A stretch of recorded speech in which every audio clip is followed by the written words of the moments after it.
Taylor Swift, the Super Bowl, and your dental practice? What do they have to do with one another? Who the heck knows? But we're about to find out on today's episode of the Dental Practice Fixers podcast. I'm Dr. Richard Madow, co-founder of the Madow Center for Dental Practice Success. Thanks so much for being here with me today.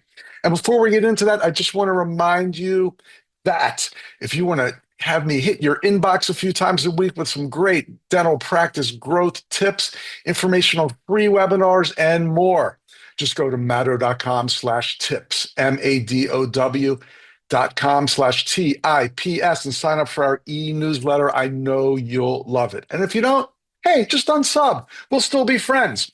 Okay, I want to start with a couple stories here. The first one may not seem relevant to your dental practice, but many years ago, I was at M&T Bank Stadium, home of the Baltimore Ravens.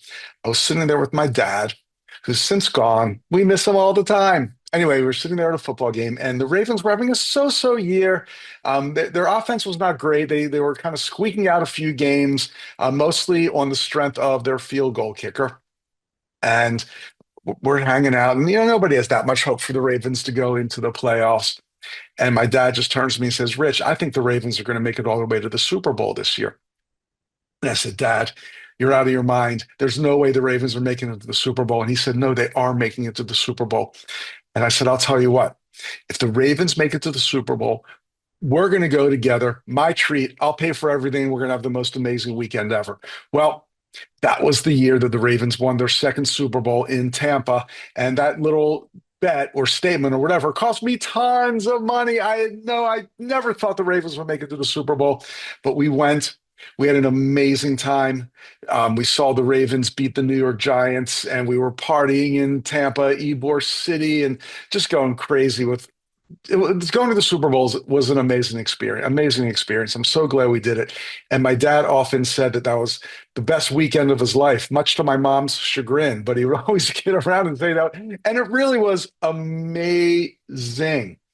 And since I'm recording this a couple of days after the Super Bowl 2025, I thought it would be a good time to share that story because more than ever, people value experiences. When you ask people about the things in their life that have been meaningful, that have bringing them joy, comfort, happiness, whatever you want to say, it's not material goods, it's experiences.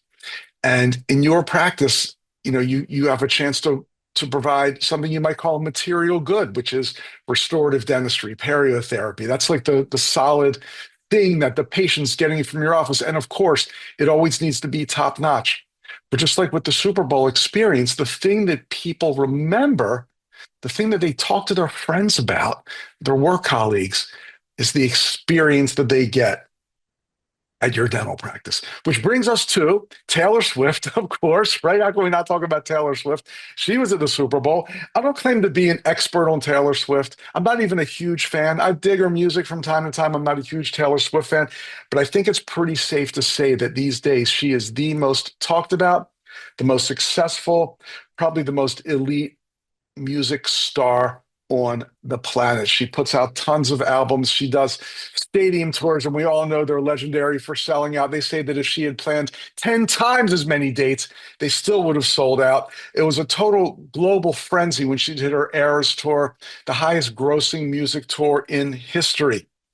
And why are we talking about Taylor Swift today? Well, obviously she's had an amazing career, but I think, and again, I'm not a huge Taylor Swift fan, but I think we can point to two huge things that have been essential, maybe not totally responsible, but essential to Taylor Swift's ever growing status as a music star. One, as we just talked about, is the experience. She provides an amazing experience for her fans. She's always doing things with her fans in mind. Not just the tremendous amount of different product that she puts out, but the way that she communicates with her fans on social media. I mean, people feel like they're actually Taylor Swift's friend, even though she's a billionaire and she's traveling in circles that we can never imagine. Her fans feel like they're actually a part of her world with the friendship bracelets and all those things. She provides is an amazing experience. When she does a concert, she tries to make it personal, even though there are 60,000 people in the stadium. She plays to the back rows. She plays to every single person in that stadium. She gives an amazing experience that people don't forget. Secondly, maybe even more importantly, is she is not afraid of change, even when it's uncomfortable. Taylor Swift, as we all know, started as a country music star. She was amazing. Her albums had a very country flair to them. She was most popular in the country music world. And she could have had an incredible career just in country music, but then she decided to pivot. She pivoted a little bit towards the pop world. She got the help of Max Martin, who's the super producer. He's produced so many different pop groups. She could have just stayed as the sole songwriter and person who gets credit for most of her work, but she was willing to share that credit. She was willing to get outside help because she knew it would further her career and expose her to more and more and more fans. And it did. And she became an amazing superstar. But then she pivoted from pop to a more, I don't know what Taylor Swift fans will call it. To me, it's a more almost folk rock sound, even a little bit emo. I think, her most recent albums, Evermore and those types of albums, which are my favorite Taylor Swift albums, almost more of like a Jackson Brown or a James Taylor of the modern era type sound, introspective, folky, not loud. And again, she got help with super producer Jack Antonoff, who co-wrote some songs, helped her with some production, and other people as well. Obviously, it takes a whole team to be Taylor Swift. But my point is, she was willing to step out and change, step out of her comfort zone and change. And she knew that to do it, she needed outside help. So, wow, incredible dental practice lessons here. From the Super Bowl with my dad to Taylor Swift, it's the experience that counts, the experience you give your patients that counts. More so, sad to say, than the material goods they're going to bring home in the name of the dental treatment they got. And then we'll bring it to Taylor Swift. If you want to grow, if you want your practice to grow, not be stagnant, and then eventually start going downhill, you've got to be comfortable with change.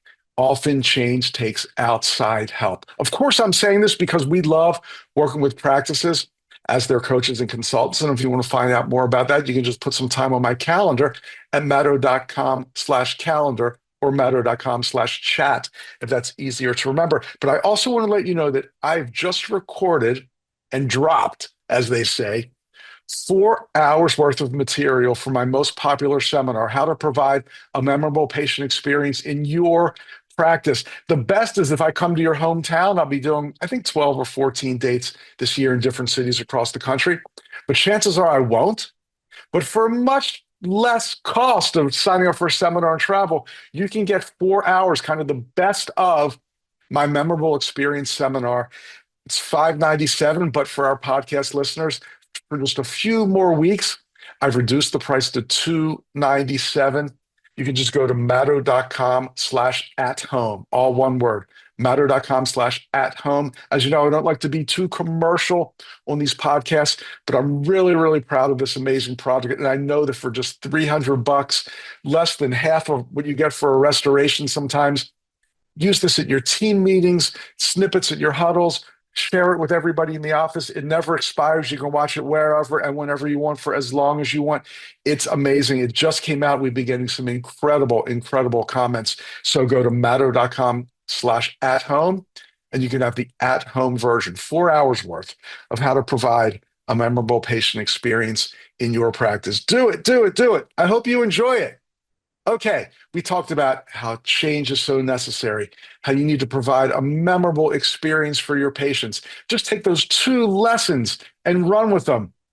And this will be an amazingly valuable podcast. But I know you won't let me go without doing a couple mystery shopper calls. So let's do some calls. I'm going over here to Command Central. Let's queue up call number one.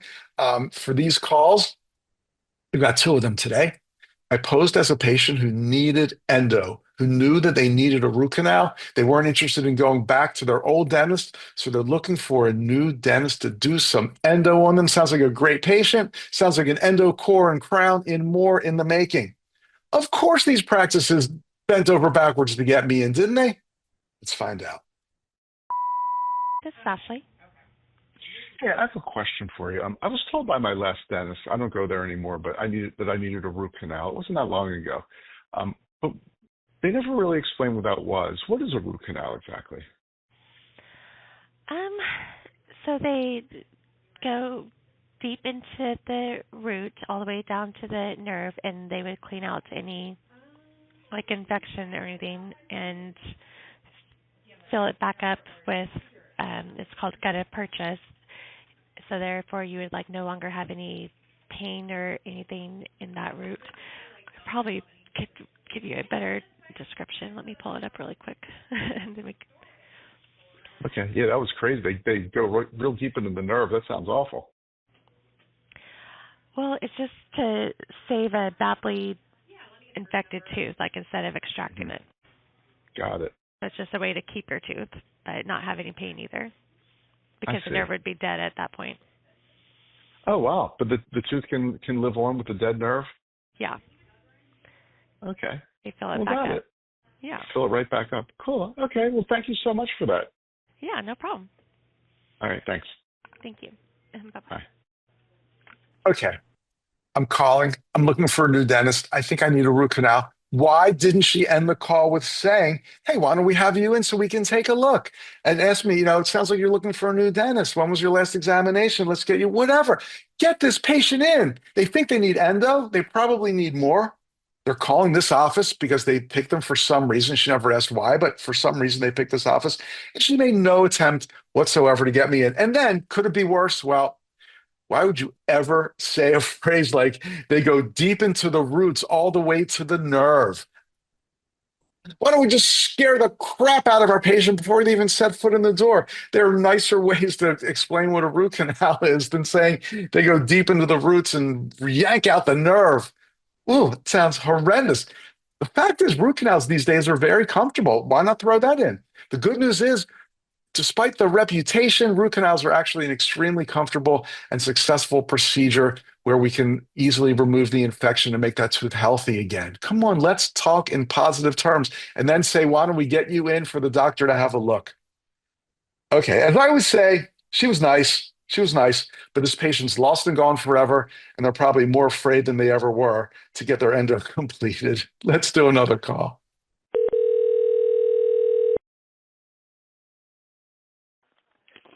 Thank you for calling office. This is Carly. How may I help you? Yeah, I have a question for you. I know that I'm in need of a root canal. I heard that from my former dentist, but I don't go there any longer. Do you do those at your office? If it's on like an interior tooth, we will, but we usually suggest anyone towards the back they go to like an endodontist. Okay. I don't know if it's an inferior tooth. What kind is that? Like in the front, like is it towards the front of your mouth or is it in the back? It's about right around the middle, I think. Okay. We could always take a look at you. If it's like a smaller tooth, Dr. will do it after he looks at you. He'll say whether he'll do it or not. I just know for sure not like a back molar he won't do. Yeah, those back molars are the tricky ones. So what do you say sometimes you go to an endodontist? What is that? Yeah, so an endodontist is going to be the one who specializes in root canals. So your general dentist, did they refer you somewhere? They did not. They just told me I needed one. Oh, okay. But they didn't say they would do it or anything? No, they did, but I never made the appointment because I was moving. Oh. Okay, I see. I was about to say, oh no.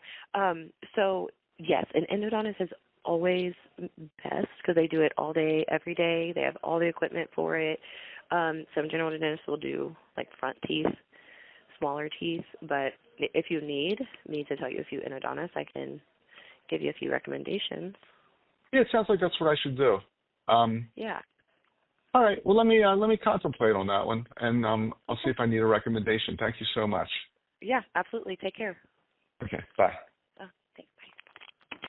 Yeah, wow. I'm not so sure about starting to dole out referrals by some. I mean, if the person's calls, they're obviously nutso, and you never want them in your practice. That's one thing.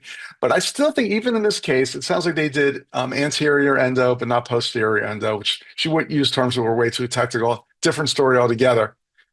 I wasn't really sure where the endo was. I just don't know why they wouldn't want to gain a new patient by being the quarterback, as they say. We're continuing with the football terms in this case by saying the best thing to do is come on in, we'll do an examination. The doctor will see if he feels that you even need a root canal. And if you do, we'll see if we can do it here, refer. Best thing is coming in for an appointment, consultation, whatever it is, get the patient in. Because look, if you just refer that patient to an endodontist and the endodontist does the endo, they may never reach your office. Who knows? They may stop going to a dentist. Get the patient in. They probably need more treatment. They've been putting off this endo. Who knows what else they've been putting off? Can you really make an accurate referral without seeing the patient first? Unless you just totally want to get rid of this person and never have them in your life, I don't think it's a good move. So again, it's just about with every single call here. Let's get the patient in first. Do an evaluation, refer if necessary.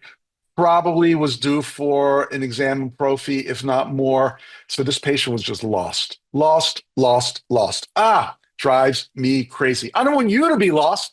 So, hey, check out how to provide incredibly memorable patient experiences in your practice by going to madow.com/at-home, ATHOME, all one word. If you want to get me in your inbox a couple times a week with some great practice building tips that we don't cover in the podcast, just go to madow.com/tips. And of course, as I tell you every time, save money on your credit card processing. Get rid of that overage percentage by using stacks like we do. Just go to madow.com/save to find out more. Hey, I'm Dr. Richard Madow. Thanks so much for being with me today on the Dental Practice Fixers podcast. I'm looking forward to seeing you soon. Bye.